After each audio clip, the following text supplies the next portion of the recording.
Hey everybody, how's it going? My name's Ben. I'm the education coordinator at River Music Experience. And today I wanted to talk to you about what all these knobs on your bass do.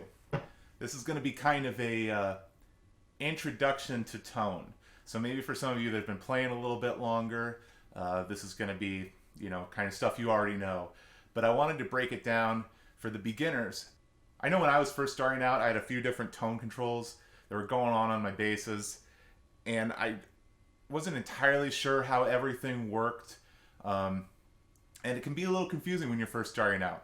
So I just kind of wanted to do like a really just kind of basic introduction to all of it so that you can get a jump start on everybody else. So what we're starting with here, this is a Fender J-Bass, jazz bass setup. This is a fretless bass, but it's not really important for what we're talking about today. This is just the bass I had to give an example of this. Either a jazz bass or a P bass, precision bass, are kind of our two main setups that we're going to see a lot of places. There's obviously many different variations, but those are where a lot of it starts. What this means in just literally what we're talking about today is that a J bass has these two single coil pickups here, and a P bass will have kind of a humbucker type deal. I'll show you a bass here in a second that's kind of similar to a P bass. So it'll be a single pickup usually someplace in this range. With a P bass, it's pretty simple. It's kind of hard to mess up. There is two knobs. The first one is volume, the second one is tone. It doesn't give you as much range to play with your sound, but if you're one of these people, like honestly I am sometimes, where you just want to plug in and you just want to play and you want to do a little bit here and there, but you're not looking to like change the world and change tones drastically from song to song, it's going to work fine for you. So what does your tone knob do? We get what volume does. That's kind of self-explanatory, but what does your tone knob do? Well, here it is. I'm just going to kind of give you a couple different examples here. So this is it, like pretty much right in the middle on my bass. I have on the amp over here, I have everything just set at 5s across the board. So this is pretty much just like as middle of the road as you can get right here.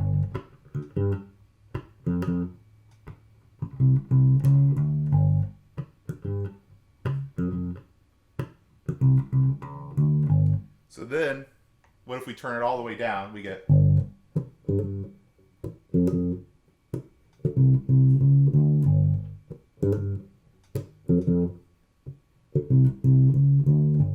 So kind of more of like a round sound. There's not a lot of attack to it. It's more of like the idea of the note. This works great if you're playing like some like dub reggae type stuff, or maybe you're trying to kind of emulate a little bit more of like an upright bass sound. This can work really well for that. Now let's turn it all the way up here.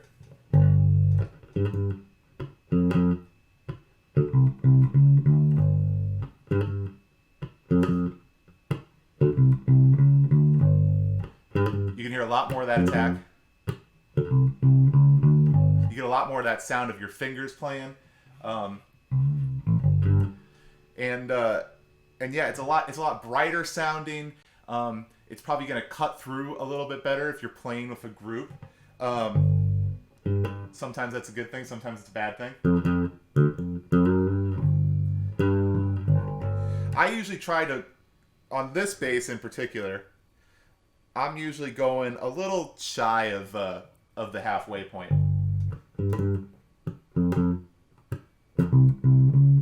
That's really that's where I like to live on this bass. I play bass. I like to get a lot of like the low end in there, but there's just a touch of the attack in there, so it can kind of still cut through. You can hear it well. That's where I like it. With a lot of this stuff, I'm going to tell you how I like to set up my bass, how I like to set up my tone, but really, there's not a right and wrong way to do this in my mind.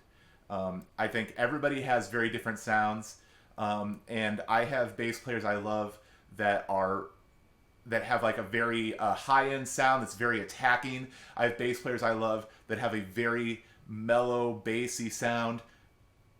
You just got to find what works for what you're trying to do, for the band that you're trying to play with, for the sound that you want. So it takes a lot of experimenting. I highly suggest that you sit down and you just play with the controls on your bass, and you figure out like, okay, I really like the way this sounds. And when you get together with your friends and you're playing, when you get together in your group, you might need to adjust a little bit, because as we put all these instruments together, the tones kind of blend with each other. So you might need to do a little bit of changing, but you know, you can get pretty close on your own. Here's another thing with the J bass setup here, that you may have on your bass that can be a little confusing when you're starting out. With this right here, if we kind of put it up closer here. So we have 3 knobs here. This little one on the end here, this is the tone. These 2 controls, this is a volume for this pickup, and this is a volume for this pickup. Now, the way that this works here, and the way that a lot of basses work, is these pickups are wired in what's called series. And so there's series and there's parallel. All you really need to know about that, right now at least, is that series means that there is a volume that the bass can go to, and these 2 are going to blend to meet that volume. If they are parallel, they are both outputting at their highest volume. So if we notice, when I do this here,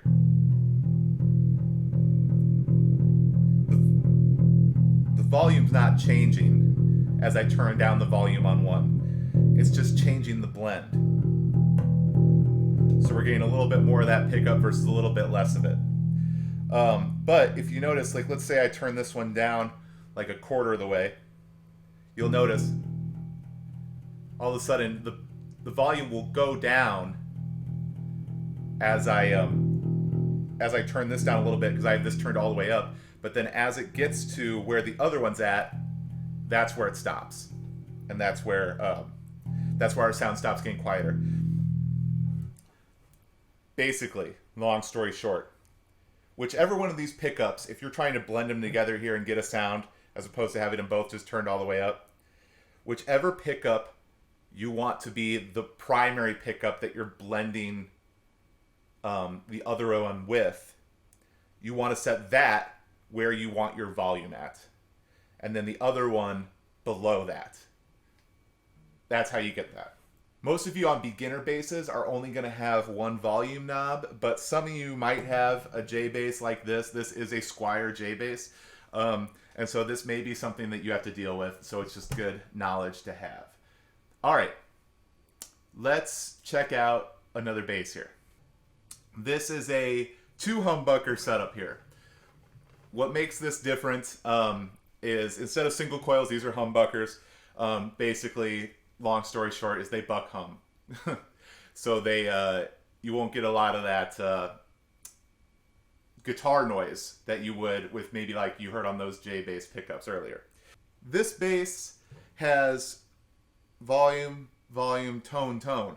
So it is a separate volume and a separate tone for each pickup here. It still works in the same series way, where if I turn down the volume for one, is all I'm doing is changing how much of one pickup is in the mix. It's not changing my overall volume. I need to change the max level of one of the pickups to change my overall volume. Okay? Basically, without going into all the different tones that we can get out of this, the main thing is it gives us a very wide range of sounds to play with, and we can switch between them fairly quickly. Well, a lot of basses don't have the toggle switch that you'll see on electric guitars.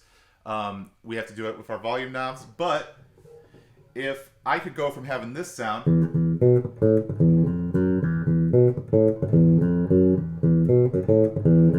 to all of a sudden drop that down,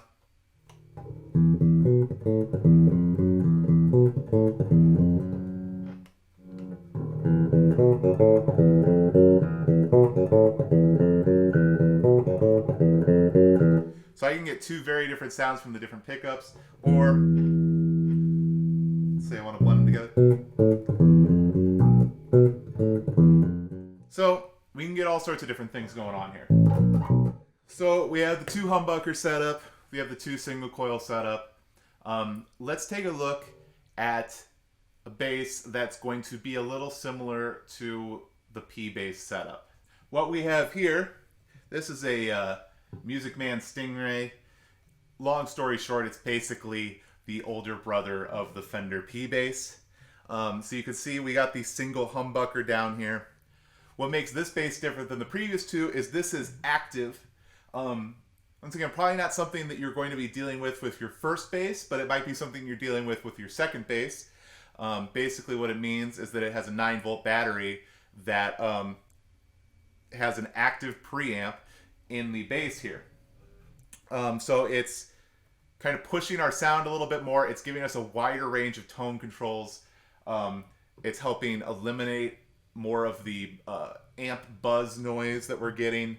A lot of bass players prefer active electronics. Like all this stuff, it is really up to your personal preference. What do you like? What don't you like? There's plenty of great bass players that don't use active electronics. With this thing right here, what we got is we have a volume, and this is just a single volume, finally. So the one knob does it all. Very nice. What we have here is treble, mid, and bass. So like on the two previous basses that we had, where we had a tone control, where it's just overall changing the whole sound, this is giving us control over how much bass, mid, and treble we want in our sound. Once again, adding a whole different layer to the sounds that we can get.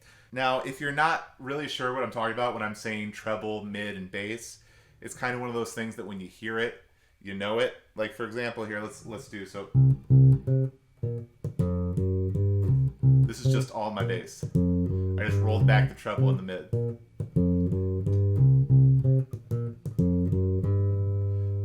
But here, this is just the treble rolled all the way up.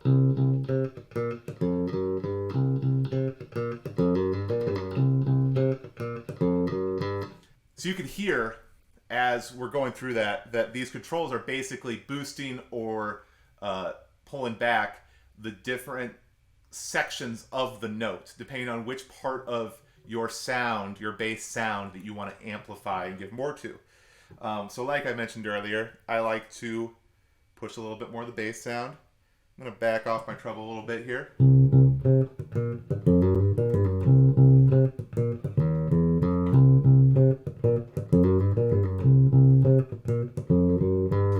I really like that there. Honestly, I change this around a lot. I don't necessarily have like a set place I go to every time, because it changes depending on what types of instruments you're playing with, depending on what type of band you're playing with, depending on what type of genre of music you're playing with. These things can change constantly. You know, if I'm trying to play some more like Green Day type stuff, I'm maybe wanting to throw a little bit more of that high end, that treble onto my bass sound, versus if I was trying to maybe play, you know, a Beatles lick or something like that, where it's a lot more of a bassy sound. You know, so it's something that's going to be ever changing as you're playing. But it's good to know how everything works, how everything reacts, so that, you know, you're not spending all of your rehearsal fiddling with your controls here. The other thing too, when talking about like really basic tone ideas here on the bass, is while we can mess with all this stuff as much as we want, a lot of it comes from our hands. I can change depending on where I'm playing here.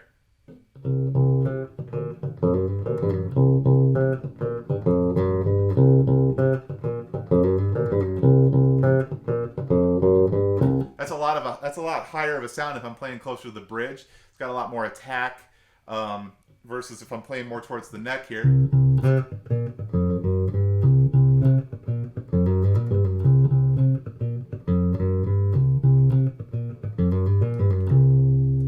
getting a very different sound.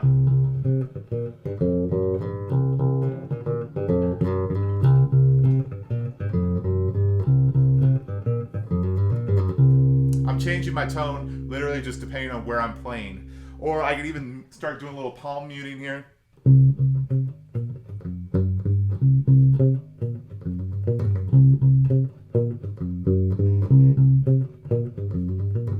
I'm getting a whole different sound there.